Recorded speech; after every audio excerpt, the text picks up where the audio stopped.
ધોરણ 12 જીવ વિજ્ઞાન પ્રકરણ 5 આનુવંશિકતા અને ભિન્નતાના સિદ્ધાંતોની અંદર આપણે વિદ્યાર્થી મિત્રો છેલ્લે બહુવૈકલ્પિક કારકો અંગે ચર્ચા કરી, જેની અંદર આપણે રુધિર જૂથ અને તેની અંદર જોવા મળતા અલગ અલગ રુધિર જૂથના જનીન પ્રકાર વિશે વાત કરી ચૂક્યા. હવે આજે આપણે મેન્ડલના દ્વિસંકરણના પ્રયોગની અંદર ચર્ચા કરવાના છીએ, જે 2 જનીનોનું વારસાગમન છે, જેની અંદર મેન્ડલે 2 લક્ષણોને ધ્યાનમાં લઈ અને પ્રયોગ કરેલો છે. આગળ આપણે વાત કરી હતી કે મેન્ડલે એક સંકરણનો પ્રયોગ કર્યો હતો, જેની અંદર એણે ફક્ત એક જ લક્ષણને ધ્યાનમાં લઈને પ્રયોગ કરેલો હતો, પરંતુ અહીંયા મેન્ડલે 2 લક્ષણોને ધ્યાનમાં લીધેલા છે. આ 2 લક્ષણોની અંદર તો કે બીજનો આકાર અને બીજનો રંગ. જેમ કે બીજનો આકાર ગોળ અને ખરબચડા અને બીજનો રંગ છે પીળો અને લીલો. આ લક્ષણોને ધ્યાનમાં લઈને પ્રયોગ કરેલો છે. અને પીળો રંગ જે છે એ લીલા રંગ ઉપર અને ગોળ આકાર છે ખરબચડા આકાર ઉપર પ્રભાવી છે. એટલે કે જ્યારે પીળા રંગના જનીનો અને લીલા રંગના જનીનો હાજર હશે બંને, ત્યારે પીળા રંગના જનીનો છે એ પ્રદર્શિત થાય છે. એવી જ રીતે બીજનો આકાર ગોળ અને ખરબચડો બંને હશે, બંને જનીનો હાજર હશે, ત્યારે ગોળાકારના જે જનીનો છે એ અભિવ્યક્ત થતા હોય છે. અને એના માટે એણે અમુક સંજ્ઞાઓ પણ આપેલી છે, જેમ કે પીળા રંગનું બીજ છે એના માટે કેપિટલ વાય જે પ્રભાવી છે, અને લીલા રંગના બીજ છે એના માટે એને જનીન આપેલું છે સ્મોલ વાય જે પ્રચ્છન્ન છે. તેવી જ રીતે ગોળ આકાર જે છે બીજનો, એના માટે પ્રભાવી જનીન છે એટલે કેપિટલ આર, અને ખરબચડું બીજ છે તો સ્મોલ આર જે પ્રચ્છન્ન જનીન છે. આમ પિતૃનું જનીન સ્વરૂપ છે એ આ રીતે લઈ શકાય. એટલે કે આ રીતે સંકરણ જે છે એ મેન્ડલે કરાવેલું છે. એટલે કે પિતૃ પેઢી પીની અંદર કેપિટલ વાય અને કેપિટલ આર એટલે કે ગોળ અને પીળા બીજનું સ્મોલ આર અને સ્મોલ વાય એટલે કે ખરબચડા અને લીલા બીજ સાથે ફલન કરાવ્યું, તો F1 પેઢીમાં જે પરિણામ મળ્યું એ હતું capital R small R capital Y small Y.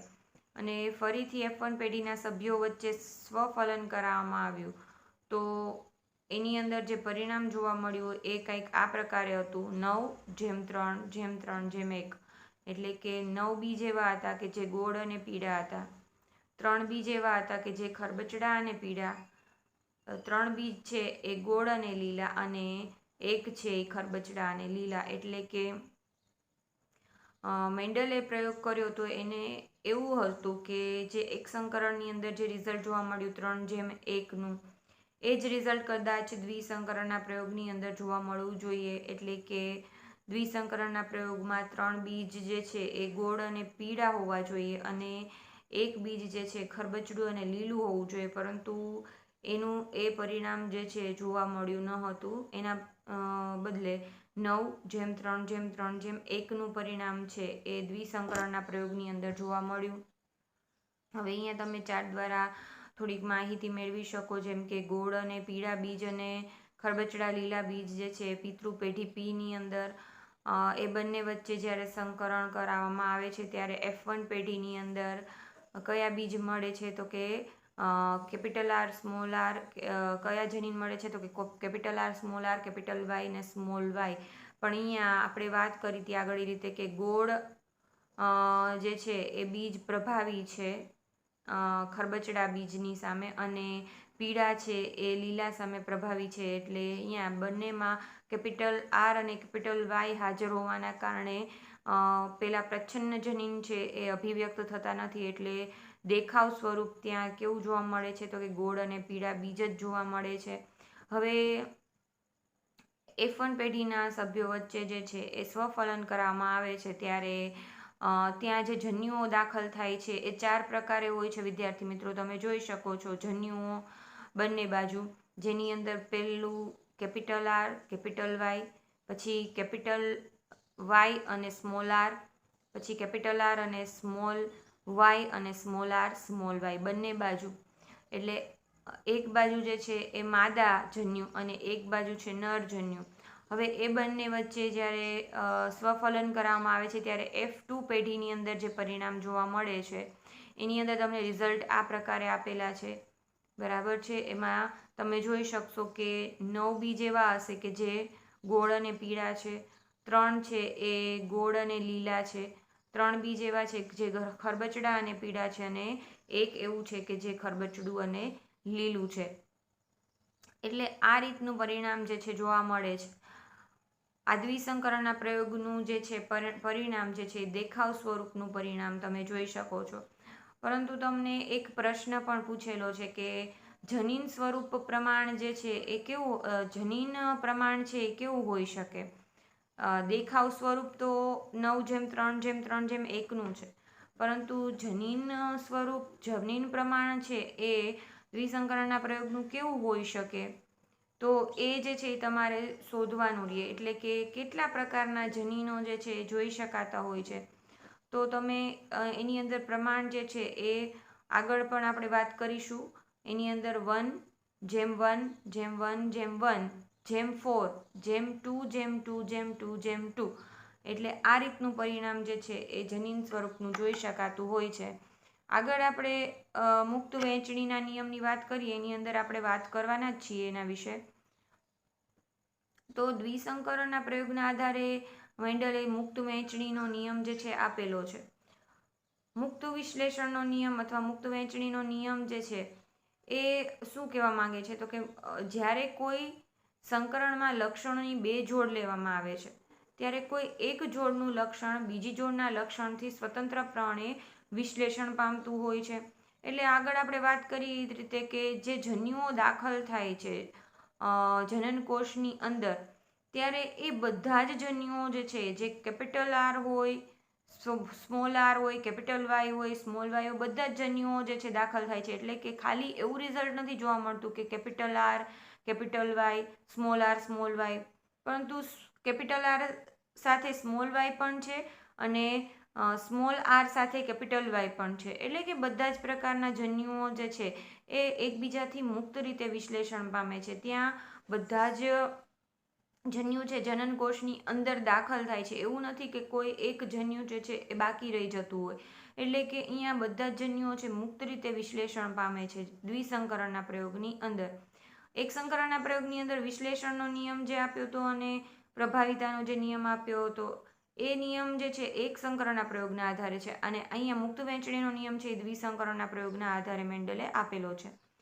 જેમાં તો કે દ્વિસંકરણ પ્રયોગમાં સ્વરૂપ પ્રકાર ગોળ પીળા, ખરબચડા લીલા, ગોળ લીલા અને ખરબચડા લીલા આમ 9:3:3:1 પ્રમાણમાં પ્રદર્શિત થયા. એટલે કે બધા જ પ્રકારના જનીનો અહીંયા પ્રદર્શિત થાય છે. કોઈ એક પ્રકારના જનીનો જે છે એવું નથી કે બાકી રહી જતા હોય કે આ પ્રદર્શિત થયા નથી. એટલે કે પ્રદર્શિત થયા વગરના F2 પેઢીમાં એક પણ જનીનો બાકી રહેતા નથી. એટલે કે એમ કહી શકાય કે દરેક જનીન છે એ મુક્ત રીતે વહેંચણી પામે છે.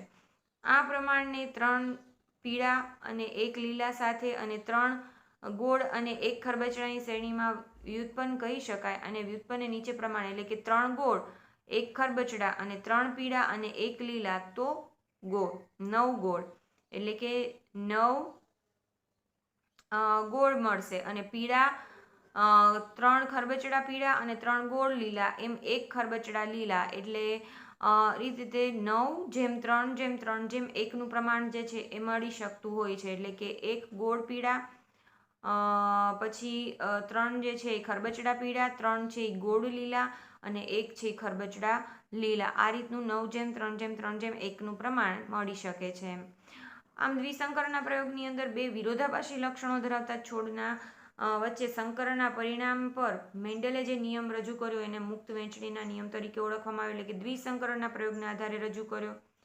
F1ની અંદર capital R, small r, capital Y, small y છોડમાં જનીનના 2 જોડના મુક્ત વિશ્લેષણને સમજવા માટે પુનેટ સ્ક્વેરનો ઉપયોગ કરી શકાય છે. જેમ કે આગળ આપણે વાત કરી, પુનેટ સ્ક્વેર દ્વારા જ આપણે એ દ્વિસંકરણના પ્રયોગને સમજ્યો છે. આમ કેપિટલ R અને સ્મોલ r વિશ્લેષણમાં 50% જન્યુઓ સ્મોલ r જનીન હોય છે અને જેમાં R અને સ્મોલ r સાથે કેપિટલ Y અને સ્મોલ y પણ જાય છે. એવી જ રીતે કેપિટલ વાય સ્મોલ વાયનું વિશ્લેષણ પણ કેપિટલ આર સ્મોલ આર જેવું જ થાય છે.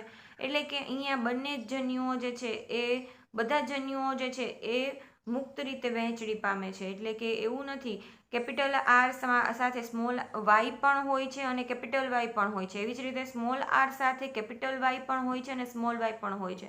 એટલે કે દરેક જન્યુઓ જે છે મુક્ત રીતે વિશ્લેષણ પામતા જોઈ શકાતા હોય છે. આર ધરાવતા 50% જન્યુઓ 50% વાય અને બીજા 50%માં કેપિટલ વાય આ રીતે જોવા મળે. એટલે કે આર સાથે કેપિટલ વાય અને સ્મોલ વાય બંને છે. એવી જ રીતે કેપિટલ વાય સાથે સ્મોલ આર અને કેપિટલ આર બંને જોવા મળતા હોય છે. એટલે કે 50-50% જન્યુઓ જે છે બધા જ રીતે જોઈ શકાતા હોય. એટલે આ પ્રકારની જન્યુઓની વહેંચણી જોઈ શકાય છે. જેમ કે capital R small Y, capital R capital Y, પછી સ્મોલ આર કેપિટલ વાય અને સ્મોલ આર સ્મોલ વાય. આમ પુનેટ સ્ક્વેરની અંદર ટોટલ 16 સ્ક્વેર જે છે એ જોઈ શકાય છે અને 16 સ્ક્વેરમાં જે પરિણામ મળે છે એ 9:3:3:1 એટલે કે સ્વરૂપ પ્રમાણ મળે છે. પરંતુ આપણે જનીન પ્રમાણની વાત કરીએ તો જનીન પ્રમાણ કંઈક આવું મળે છે. જેમાં આપણે આગળ વાત કરી હતી કે જનીન પ્રમાણનો પ્રશ્ન પણ તમને પૂછાય કે કેવું મળી શકે. તો આ પ્રકારના જનીનો જોઈ શકાય છે.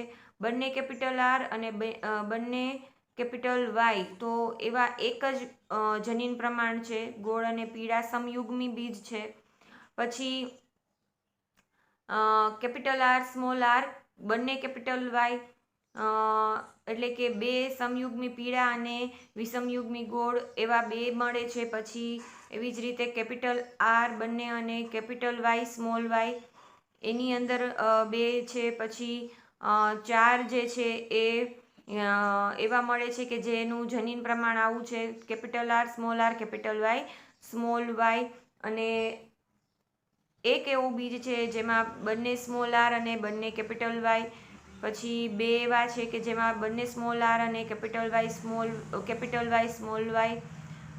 એક એવું છે કે જેમાં જનીન પ્રમાણ છે બંને કેપિટલ આર અને બંને સ્મોલ વાય. બે એવા છે કે જેમાં કેપિટલ આર સ્મોલ આર અને બંને સ્મોલ વાય. અને છેલ્લે એક એવું છે કે જે ખરબચડો અને લીલો છે જે જનીન પ્રમાણ દર્શાવે છે સ્મોલ આર બંને અને સ્મોલ વાય. આ રીતનું જનીન પ્રમાણ જે છે એ જોઈ શકાતા હોય છે. એટલે જનીન પ્રમાણ જે છે આમ જોવા જઈએ તો 4 એવા છે કે જે તો કે એક એક એક એક એવા 4 જોવા મળશે. પછી બે બે બે બે એવા પણ 4 અને પછી 4 જે છે ટોટલ એ કેવા છે તો કે capital R small R capital Y small Y. એટલે આમ પણ તમે લખી શકો. આવી રીતે તમારે લખવું જનીન સ્વરૂપ એવું જરૂરી નથી 1:2:2:4 1:2:1:1 એવું જરૂરી નથી. તમે આમ પણ લખી શકો 1:1:1:1:2:2:2:2. એટલે આ રીતે પણ તમે જનીન પ્રમાણ લખી શકો. એ યાદ રાખવા માટે ઇઝી પડે આપણને. પછી આપણે આગળ ચર્ચા કરીએ કે મેન્ડલનું કાર્ય જે છે એ લાંબા સમય સુધી શા માટે અપ્રચલિત રહ્યું. કે એ જીવતા હતા ત્યાં સુધી એના કાર્યને કોઈ સ્વીકાર્યું પણ ન હતું. એના ગયા પછી એના કાર્યને જે છે એની ઓળખ થઈ છે. એટલે એનું કારણ શું છે તો કે એને લક્ષણોની આનુવંશિકતા ઉપરનું કાર્ય 1865માં પ્રકાશિત કરેલું. તેમ છતાં 1900 સુધી એ અજાણ રહ્યું હતું અને 1900 પછી એનું કાર્ય જે છે એ પ્રચલિત કરવામાં આવ્યું. કારણ કે સંદેશા વ્યવહાર જે છે એટલે કે સંચાર વ્યવહાર છે એ સરળ ન હતો એ સમયમાં. પછી તેની લક્ષણોની અભિવ્યક્તિનું નિયંત્રણ કરતા કારકો અંગેના વિચારો તેના સમકાલીનોને સ્વીકાર્ય ન હતા. એટલે કે ત્યારે જે વૈજ્ઞાનિકો એની સાથે કામ કરી રહ્યા હતા એને આ કારકો જે છે એને એ વિચારો એની સાથે સંમત નહોતા થતા. એટલે કે આવા કારકો હોઈ શકે એવા કલ્પના કોઈને આવી શકતી ન હતી. એટલે એના સમકાલીનો જે ત્યારના વૈજ્ઞાનિકો હતા ત્યારે એ લોકો આ વાતને સ્વીકારી નહોતા શકતા કે કારકો હોય. આ જૈવિક ઘટનાને આંકડાકીય પૃથ્થકરણ કરી વર્ણન કરવાનો મેન્ડલનો અભિગમ તે દિવસમાં સંપૂર્ણ નવો જ હતો. કારણ કે મેં આગળ પણ વાત કરી હતી કે મેન્ડલ છે એક સ્ટેટિસ્ટિક હતા. એટલે કે એને ગાણિતીય જે આંકડાઓ છે એને સાથે રાખીને જીવવિજ્ઞાનના સિદ્ધાંતો આપ્યા છે. એટલે ગણિત અને જીવવિજ્ઞાન આમ બંનેને ભેગું કરી અને એને જે આંકડાઓ રજૂ કર્યા છે જીવવિજ્ઞાનના પ્રયોગના આધારે, તો એ લોકોને ગળે ઉતરતા ન હતા એ સમયમાં. એટલે કે એ અભિગમ જે છે એ સંપૂર્ણ નવો હતો, એટલે એ વસ્તુને પણ લોકો સ્વીકારી શકતા ન હતા. અને એ જે કારકોની સાબિતી આપવી જોઈએ, ભૌતિક સાબિતી, કે કારકો છે ક્યાં, ખરેખર શું છે, એ કઈ જગ્યાએ હોઈ શકે, એનો આકાર જે છે કેવો હોઈ શકે, એનું સ્થાન ક્યાં હોઈ શકે, એની જાણકારી પણ એ આપી શક્યા ન હતા. અને તે દિવસોમાં પ્રજનનમાં કોષ કેન્દ્રના ફાળા બાબતે પણ કે કોષ કેન્દ્રમાં રહેલા રંગસૂત્રના અસ્તિત્વની પણ કોઈને જાણ હતી નહીં. એટલે કે કોઈને ખબર જ નહોતી કોષ જે છે, કોષની અંદર કોષ કેન્દ્ર હોય, કોષ કેન્દ્રની અંદર રંગસૂત્ર હોય. તો આવી બધી જે બાબતો હતી એનાથી લોકો અજાણ હતા. એટલે ત્યારે એના એ કાર્યને જે છે એ સ્વીકારવામાં આવેલું હતું નહીં. ત્યારબાદ મેન્ડલના જે પરિણામો છે એ અમુક વૈજ્ઞાનિકો દ્વારા એની સ્પષ્ટ સમજૂતી આપવામાં આવી. જેમ કે 1900ની સાલમાં 3 વૈજ્ઞાનિકો જે છે, દવરીસ, કોરેન્સ અને શેરમાર્ક, એણે સ્વતંત્રપણે આ લક્ષણોની જે છે એ આનુવંશિકતા સંબંધી મંડળના પરિણામોનું પુનઃ સંશોધન કર્યું. એટલે કે જે મેન્ડલે પરિણામો આપ્યા એનું ફરીથી એને પુનઃ સંશોધન કરવાનું શરૂ કર્યું. અને આ સમયે સૂક્ષ્મદર્શનની તકનીકીમાં પ્રગતિ થઈ હતી. એટલે કે સૂક્ષ્મદર્શક યંત્ર જે છે એ સારું એવું શોધાઈ ચૂક્યું હતું અને વૈજ્ઞાનિક કોષ વિભાજનમાં અર્ધીકરણને ધ્યાનપૂર્વક જોવામાં શક્તિમાન બન્યા હતા. એટલે કે આ લોકો અર્ધીકરણની પ્રક્રિયા કોષની અંદર થાય છે એ વસ્તુ જે છે એ માઇક્રોસ્કોપ દ્વારા નિહાળી શક્યા હતા. એને ખ્યાલ આવી ચૂક્યો હતો કે આ બધી પ્રક્રિયાઓ કોષની અંદર થતી જોઈ શકાય છે. કોષ કેન્દ્રમાં એક ચોક્કસ સંરચનાની શોધ થઈ હતી. એટલે કે જેમ આપણે વાત કરી કે રંગસૂત્ર જે છે કોષ કેન્દ્રમાં રહેલા છે, એવી વાતની જાણ જે છે મેન્ડલને હતી નહીં. એટલે મેન્ડલના ગયા પછી આ વૈજ્ઞાનિકો જે છે એ માઇક્રોસ્કોપની અંદર કોષ કેન્દ્રમાં પણ કંઈક રહેલું છે, એક સંરચના રહેલી છે, એની જાણ એને થઈ હતી. જે કોષ વિભાજન પહેલા સ્વયંજનન અને વિભાજિત થાય છે, જેને રંગસૂત્ર કહેવામાં આવ્યા. એટલે પછી ખબર પડી કે કોષ કેન્દ્રની અંદર જે છે રંગસૂત્ર જે છે જોઈ શકાતા હોય છે. 1902 સુધીમાં અર્ધીકરણ દરમિયાન રંગસૂત્રોના હલનચલનની ગતિનું જ્ઞાન પ્રાપ્ત થઈ ચૂક્યું હતું. એટલે કે કઈ રીતે રંગસૂત્રો જે છે એની અંદર ફેરફાર થાય છે, એની અંદર ગતિઓ જોવા મળે છે, જેના આધારે અર્ધીકરણની પ્રક્રિયા જે છે થઈ શકતી હોય છે. અને વોલ્ટર સટન અને થિયોડોર બોવરી એણે દર્શાવ્યું, એટલે કે સટન અને બોવરીએ દર્શાવ્યું કે રંગસૂત્રો જે છે જનીનોની જેમ જ વર્તે છે. તેઓએ મેન્ડલના નિયમોને રંગસૂત્રીય હલનચલનની ગતિવિધિ દ્વારા સમજાવે. એટલે એ લોકો એવું કહે છે, એટલે કે સટન અને બોવરીને એવું કહેવાનું છે કે જે મેન્ડલના કારકો છે એ એકચ્યુઅલી જનીનો નથી, પરંતુ એ એકચ્યુઅલી રંગસૂત્ર હોઈ શકે. પરંતુ પછી પણ થોડાક વિવાદો થયા છે કે રંગસૂત્ર જે છે અમુક નિશ્ચિત સંખ્યામાં હોય છે, જ્યારે મેન્ડલના જે કારકો જે છે એના લક્ષણો તો ઘણા બધા છે, એની અંદર કોઈ લિમિટેશન નથી આવતું લક્ષણોની અંદર. તો એની અંદર પણ ઘણા પછી મતાંતર થયેલા છે. એટલે કે જનીનો અને રંગસૂત્ર જે છે એના વર્તણૂકની જે સરખામણી કરવામાં આવી તો જોઈએ બંનેમાં, એ અને બી બંનેમાં, તો કે એમાં જોઈએ તો જોડમાં હોય છે, બીમાં પણ જોડમાં હોય છે. પણ હવે આમાંથી રંગસૂત્ર કયા કેવા અને કયું જનીન જે છે એનું પ્રતિનિધિત્વ કરે છે, તો અત્યારે વિદ્યાર્થી મિત્રો તમને જણાવી દો કે એ ભાગ જે છે એ જનીનો પ્રદર્શિત કરે છે અને બી છે એ રંગસૂત્ર જે છે વ્યાખ્યાયિત કરે છે. એટલે કે જનીનો પણ જોડમાં હોય, રંગસૂત્ર પણ જોડમાં હોય. પછી જનીનો તો કે જન્યુઓના નિર્માણ દરમિયાન એવી રીતે વિશ્લેષણ પામે કે જન્યુઓની પ્રત્યેક જોડમાંથી માત્ર એક જ જોડ જે છે એ જન્યુમાં પ્રવેશી શકે. અને રંગસૂત્રની અંદર તો કે જન્યુઓ દરમિયાન વિશ્લેષણ પામે છે અને જન્યુ નિર્માણ દરમિયાન વિશ્લેષણ પામે છે અને જોડમાંથી માત્ર એક જ જન્યુને પ્રાપ્ત થાય છે. અલગ અલગ એની અંદર વાત કરીએ, અલગ અલગ જોડ એકબીજાથી સ્વતંત્ર રીતે વિશ્લેષણ પામે છે. બીમાં એક જોડ બીજી જોડથી સ્વતંત્ર રીતે વિશ્લેષણ પામતી હોય છે. એટલે આ બધા જે છે એ એની અંદર વર્તણૂકની આધારે આપણે એની સરખામણી કરી શકીએ છીએ. હવે આની અંદર પણ આપણે સ્થાનની જે વાત કરીએ તો એકચ્યુઅલી જનીનો જે છે એ રંગસૂત્ર ઉપર સ્થાન પામેલા હોય છે, ભલે જોડમાં જ હોય છે બંને, પરંતુ રંગસૂત્ર ઉપર એનું સ્થાન જે છે એ જોઈ શકાતું હોય છે. તો તો આ રીતે એના લક્ષણો જે છે, એના વર્તણૂક છે, એની સરખામણી જે છે કરી શકાતી હોય છે. એટલે વૈજ્ઞાનિકો જે છે એ એવું સમજે છે, એટલે કે થિયોડોર બોરી અને સટન આ બંને જે છે એને એવું સમજાવ્યું કે જે કારકો હતા મેન્ડલના એકચ્યુઅલી રંગસૂત્ર હતા એમ. પરંતુ આની અંદર પણ ઘણા બધા પછી મત જે છે એ પ્રવર્તતા હતા, જેની ચર્ચા ફરીથી આપણે આગળના લેક્ચરમાં કરવાના છીએ.